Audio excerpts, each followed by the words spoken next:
नमस्कार मित्रांनो, स्वागत आहे तुमचं आपलं मराठी नेट के पी चॅनलमध्ये। तर मित्रांनो, आज आपण पाहणार आहे पोस्ट ऑफिसमध्ये जी 28,000 प्लस जागांची भरती निघालेली आहे त्या भरतीचा ऑनलाईन फॉर्म हा कसा भरावा या संदर्भात आपण व्हिडिओ तयार केलेला आहे।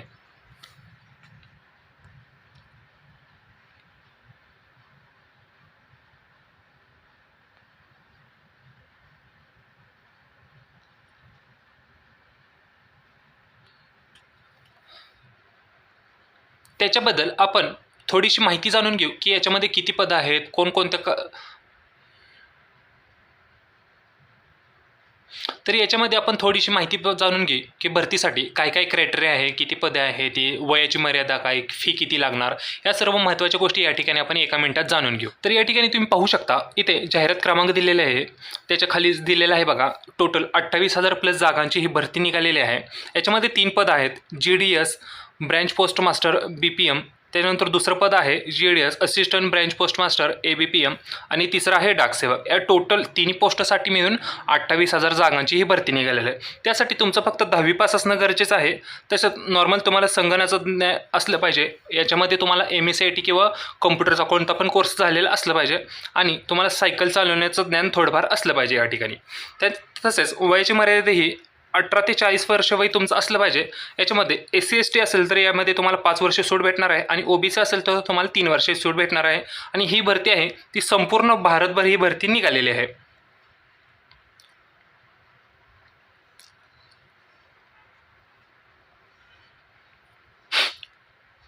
तसेच याची ऑनलाईन अर्ज करण्याची फी या ठिकाणी पाहून घ्या।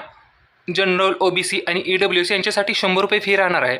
तसेच SC ST PWD महिला ट्रान्सजेंडर वुमन यांच्यासाठी कोणतीही फी नाही, यांना फ्रीमध्ये हा फॉर्म भरायची सवलत भेटलेली आहे। फॉर्म हा ऑनलाईन पद्धतीने भरायचा आहे। फॉर्म भरण्याची तारीख 31 जानेवारी ते 14 फेब्रुवारी 2026 पर्यंत राहणार आहे आणि ऑनलाईन अर्ज शेवटची तारीख ही 16 फेब्रुवारी 2026 राहणार आहे। तसेच तुम्ही जर फॉर्म पूर्ण भरून झाला आणि त्याच्यामध्येच कळालं तुम्हाला फॉर्ममध्ये काहीतरी मिस्टेक झाली आहे, तर ती तुम्हाला जर करेक्शन करायची असेल तर ती करेक्शन करायची तारीख ही 18 ते 19 फेब्रुवारी राहणार आहे। चला तर आता फॉर्म कसा भरावा यासाठी आपण सुरुवात करू।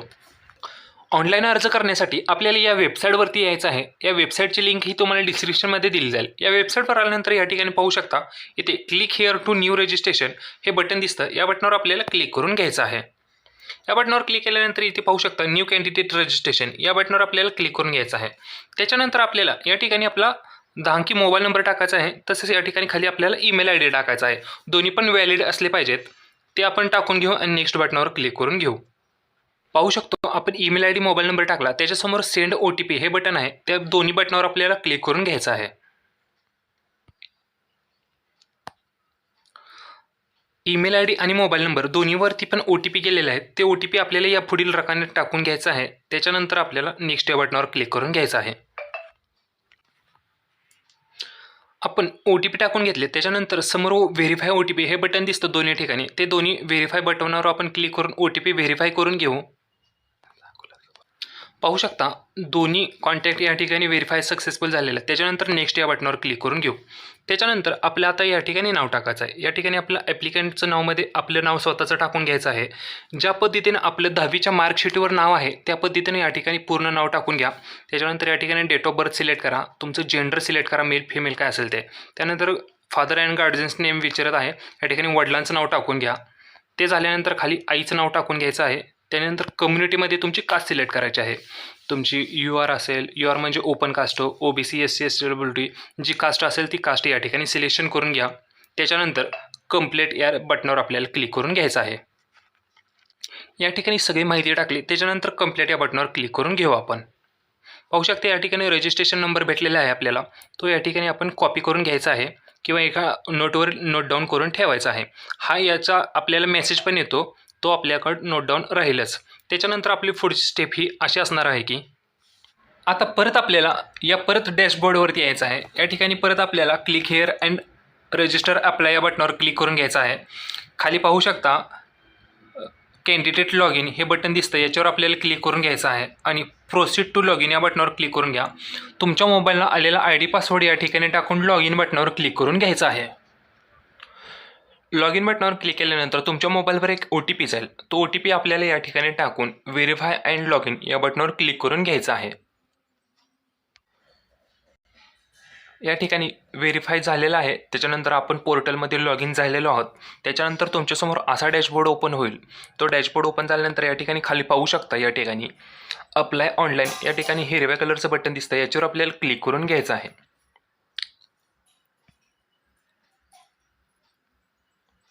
याच्यावर क्लिक केल्यानंतर सिलेक्ट नोटिफिकेशन दिसतं. याच्यावर क्लिक करून GDS या बटनावर क्लिक करून घ्यायचं आहे आपल्याला. त्याच्यानंतर फॉर्म भरायचा इंटरफेस ओपन होईल. या ठिकाणी पर्सनल डिटेल्स आपल्याला टाकलेले आहेत आपण थोड्याफार मागाशी. त्याच्यानंतर राहिलेले डिटेल्स या ठिकाणी टाकून घ्यायचे आहेत. या ठिकाणी अदर डिटेल्समध्ये आपण मॅरिड आहे का नाही या ठिकाणी टाकून घ्यायचं आहे. त्याच्यानंतर तुम्ही PWDमध्ये येता का, PWD म्हणजे काय, अपंग वगैरे तुम्ही आहात का, असेल तर येस करा, नसेल तर नो करा. एम्प्लॉई स्टेटस काय आहे, असेल तर येस करा, नसेल तर नो करा. एम्प्लॉई स्टेटस म्हणजे तुम्ही एखाद्या ठिकाणी काम करताय सरकारी ठिकाणी, तर त्या ठिकाणी काम करत असेल तर येस करा, नसेल तर नो करा. त्याच्यानंतर या ठिकाणी आपल्याला ॲड्रेस टाकायचा आहे. ॲड्रेस टाकताना या ठिकाणी याच्यामध्ये आपल्याला ॲड्रेस टाकून घ्यायचा आहे. ॲट पोस्ट तुमच्या गावाचं नाव काय आहे, एखादा लँडमार्क, एखादा मेन रोड वगैरे काय असेल ते लिहा. तुमच्या गावाचं पिनकोड टाका. तुम्हाला जवळची प्रेझेंट सिटी कोणती आहे ते सिटीचं नाव टाकून घ्या. त्याच्यानंतर स्टेटमध्ये महाराष्ट्र सिलेक्ट करा. हे झाल्यानंतर खाली तुम्हाला जिल्हा सिलेक्ट करायचा आहे. ही सर्व माहिती टाकून झाल्यानंतर आपल्याला हा तुमचा झाला हा प्रेझेंट ॲड्रेस. हा जर तुमचा परमनंट ॲड्रेस असेल तर या ठिकाणी सेम ॲज प्रेझेंट ॲड्रेस या बटनावर आपल्याला क्लिक करून घ्यायचं आहे. त्याच्यावर क्लिक केल्यानंतर दोन्ही ठिकाणी एकसारखे ॲड्रेस होतील. त्याच्यानंतर सेव्ह नेक्स्ट या बटनावर क्लिक करून घ्यायचं आहे. आपण सर्व डिटेल्स टाकून घेतले. त्याच्यानंतर सेव्ह नेक्स्ट बटनावर क्लिक करून घेऊ.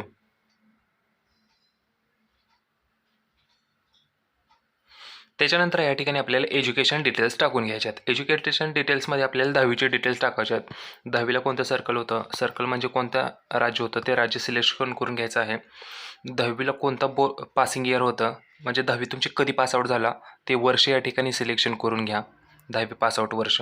त्याच्यानंतर 10वीला कोणता बोर्ड होता तो बोर्ड या ठिकाणी सिलेक्शन करून घ्यायचा आहे. आता या ठिकाणी लक्ष द्या, या ठिकाणी महाराष्ट्र स्टेट बोर्डला 2 बोर्ड दिसत आहेत. या ठिकाणी बोर्ड दिसताना या ठिकाणी 2 दिसत आहेत बघा, 2007 ते 2014, 2007 ते 2014. आता तुमच्या मार्कशीटवर तुम्ही आता चेक करून घ्यायचं आहे. तुमच्या मार्कशीटवर आता पहिला बोर्ड आहे तो 650 पैकी जो आहे तुमच्या मार्कशीटवर चेक करून घ्यायचा आहे. तुम्हाला पण 10वीला 650 पैकीच होतं का ते चेक करून घ्यायचं आहे.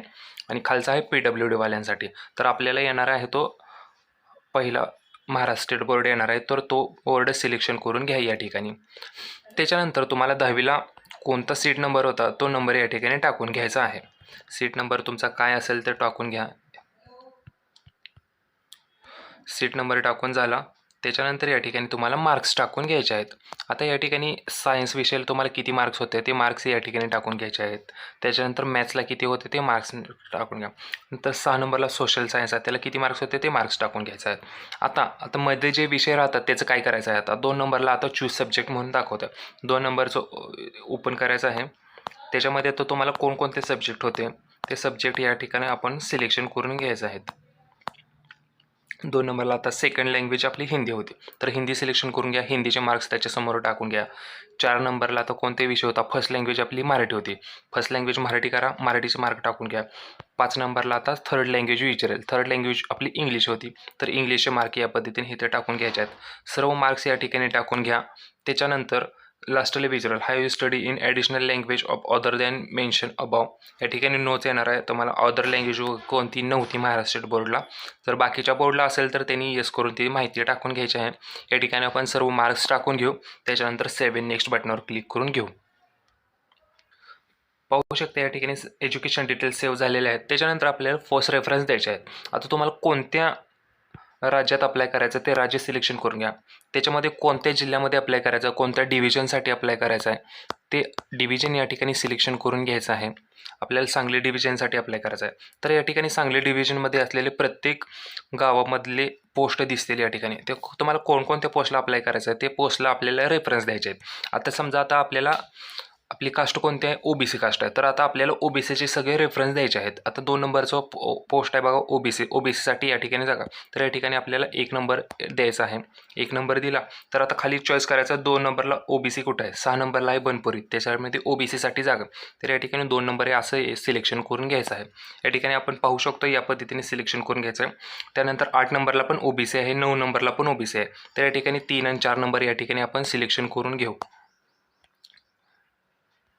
पाहू शकता या पद्धतीने आपण सिलेक्शन केलेलं आहे. ह्यात झाले आता 10. त्याच्यानंतर पुढचे गाव ही 2 नंबरच्या बटनावर क्लिक केल्यानंतर पुढची गावं दिसतील. त्याच्यामध्ये OBC कुठं आहे चेक करायचं. या पद्धतीने तुम्ही हे पोस्ट सिलेक्शन करून घ्यायचे आहेत. जर तुम्हाला तुमच्या जवळचं गाव कोणतं तरी एखादं वाटत असेल तर त्याच्याला तुम्ही 1 नंबर रेफरन्स देऊ शकता. त्याच्यानंतर दुसरं कोणतं गाव आहे तुमच्या मर्जीप्रमाणे तुम्ही या ठिकाणी रेफरन्स देऊ शकता तुमच्या कास्टवाईज. या पद्धतीने आपण सर्व गाव टाकून घ्यायचे आहेत. त्याच्यानंतर सेव्ह नेक्स्ट या बटनावर क्लिक करून घ्यायचं आहे आपल्याला. पाहू शकता या ठिकाणी सगळं सेव्ह झालेलं आहे. त्याच्यानंतर या ठिकाणी आपल्याला फोटो अपलोड करायचे आहेत. आता फोटो कसा अपलोड करायचा या सांगितले. फोटो हा JPG फॉर्मॅटमध्ये असला पाहिजे. आता फोटो अपलोड करताना या ठिकाणी आपल्याला या बटनावर क्लिक करून घ्यायचं आहे. चूज फाईल या बटनावर क्लिक करून घ्यायचं आहे. या बटनावर क्लिक केलं आपण आपल्या गॅलरीमध्ये किंवा फाईल मॅनेजरमध्ये जाऊ. याच्यामधून आपल्याला फोटो सिलेक्शन करून घ्यायचा आहे. या पद्धतीने आपण या ठिकाणी फोटो सिलेक्शन केलेला आहे. त्याच पद्धतीने आपण सिग्नेचर पण सिलेक्शन करून घेऊ. सिग्नेचर पण या ठिकाणी सिलेक्शन करून डन केलेली आहे. तर सिग्नेचरचे सांगितले आहे बघा पर्सेंटेज त्यांनी या ठिकाणी सांगितलेलं आहे 5:2. या पद्धतीने सिग्नेचर अपलोड करायचे आहे. आणि फोटो आणि सिग्नेचर या दोन्हीची पेन साईज ही 30 KB ते 100 KB याच्यामध्ये असली पाहिजे तरच या ठिकाणी फोटो हे अपलोड होणार आहेत. तर आपण ते आता सिग्नेचर आहे त्याच्यामध्ये मावत नव्हती तर आपण ते आता करेक्शन करून घेऊ. पाहू शकता सिग्नेचर 5चा आपण रेशो कवर करून घेतला आहे. पाहू शकता इमेज या ठिकाणी 30 KB ते 100 KBच्या मध्ये असली पाहिजे आणि सिग्नेचर ही 30 KBच्या आणि 100 KBच्या मध्ये असली पाहिजे. सिग्नेचरची साईज या ठिकाणी जाणून घ्या. सिग्नेचरची साईज ही सेंटीमीटरमध्ये असली पाहिजे. हाईटला 4 सेंटीमीटर आणि लँडस्केपला 10 सेंटीमीटर याच्यामध्ये असेल तर तुमची सिग्नेचर या ठिकाणी ॲक्युरेट बसेल. या पद्धतीने फोटो सिग्नेचर अपलोड करून घ्या. त्याच्यानंतर कन्फर्म या बटनावर क्लिक करून प्रिव्ह्यू बटनावर क्लिक करून घ्यायचं आहे. म्हणजे या ठिकाणी आपण सर्व फॉर्म भरलेले आपल्याला दिसेल. या ठिकाणी एकदा फॉर्म चेक करून घ्यायचा आहे सर्व फॉर्म बरोबर आहे का नाही. इथे पाहू शकता आपण भरलेली सर्व माहिती या ठिकाणी दिसेल. एकदा सर्व माहिती व्यवस्थित चेक करून घ्यायची आहे भरलेली माहिती बरोबर आहे का नाही. सगळी माहिती भरलेली बरोबर असेल तर या ठिकाणी आपल्याला सबमिट बटनावर क्लिक करून घ्यायचं आहे. जर एखादी माहिती मिस्टेक असेल तर या ठिकाणी एडिट ॲप्लिकेशन हे बटन दिसतं. याच्यावर क्लिक करून जी माहिती मिसमॅच झाली किंवा चुकली असेल ती करेक्शन करून घ्यायची आहे. या पद्धतीने प्रोसेस करून तुम्ही फॉर्म सबमिट करून घ्यायचा आहे. आता याच्यामध्ये एक गोष्ट लक्षात ठेवा की याच्यामध्ये आता हा फॉर्म होता OBC फिमेलचा फॉर्म होता. याच्यामध्ये आपण पेमेंट नाही आहे. तर आता यामध्ये काही लोकांना ओपनच्या लोकांना पेमेंट असणार आहे. तर त्यांनी फॉर्म सबमिट केल्यानंतर त्यांना या ठिकाणी पेमेंटचा ऑप्शन येणार आहे. तर त्यांनी गुगल पे फोनपेचा वापर करून या ठिकाणी 100 रुपयाचं पेमेंट करून घ्यायचं आहे. आणि बाकी लोकांना या ठिकाणी पेमेंट नाही. त्यांनी फॉर्म सबमिट केल्यानंतर या ठिकाणी तुम्हाला डायरेक्ट प्रिंटचा ऑप्शन येणार आहे. या पद्धतीने तुम्ही ही प्रिंट काढून घ्यायची. त्याच्या आधी प्रिंट काढण्याच्या ऐवजी तुम्हाला एक महत्त्वाची गोष्ट सांगतो. या ठिकाणी आता हा फॉर्म भरून झाला. याच्यानंतर याची मेरिट लिस्ट कधी लागणार, पोस्ट ऑफिस भरती संबंधित महत्त्वाचे अपडेट्स यापैकी जर तुम्हाला सर्व माहिती पाहिजे असेल तर त्यासाठी आत्ताच आपल्या चॅनलला सबस्क्राईब करून ठेवा. त्याच्यामध्ये पोस्ट ऑफिस संबंधित सर्व महत्त्वाच्या गोष्टी आपल्या चॅनलवर येत राहतात. तुम्हाला किती कट ऑफ लागणार आहे, किती पर्सेंटेज लागणार आहे, मागच्या वर्षीचा कट ऑफ किती असणार होता, किती लागलेला होता, या सर्व महत्त्वाच्या गोष्टी आपल्या चॅनलवर येत राहतात. त्यासाठी आत्ताच आपल्या चॅनलला सबस्क्राईब करून ठेवा. चला तर आता फॉर्म सबमिट आपण करू. फॉर्म ॲप्लिकेशन सबमिट बटनावर क्लिक करू. यस सबमिट बटनावर क्लिक करून घेऊ आपण. या ठिकाणी फॉर्म हा आपला सक्सेसफुल सबमिट झालेला आहे. या पद्धतीने हा फॉर्म भरायचा आहे हे आणि याची आपल्याला प्रिंटआउट काढून ठेवायचे. आता ते प्रिंटआउट कुठून काढायची आपण त्या ठिकाणी PDF डाउनलोड करून घेऊ. त्यासाठी आपल्याला डॅशबोर्डवरती यायचं आहे. डॅशबोर्डचं हे बटन दिसतं याच्यावर आपल्याला क्लिक करून डॅशबोर्डवरती यायचं आहे. या डॅशबोर्डवरती आल्यानंतर या ठिकाणी पाहू शकतो माय ॲप्लिकेशन या बटनावर आपल्याला क्लिक करून घ्यायचं आहे. त्याच्यानंतर या ठिकाणी डाउनलोड PDFचा ऑप्शन दिसतो. या डाउनलोड PDFच्या ऑप्शनवर क्लिक करून आपण ही PDF डाउनलोड करून घ्यायची आहे. या पद्धतीने हा पोस्ट ऑफिसचा फॉर्म भरायचा आहे. ही फॉर्म भरायची पद्धत तुम्हाला आवडली असेल तर आपले व्हिडिओ लाईक करा आणि तुमच्या मित्रमैत्रिणींसोबत हा व्हिडिओ शेअर करा आणि आपल्या चॅनलला सबस्क्राईब करा. जय हिंद, जय महाराष्ट्र.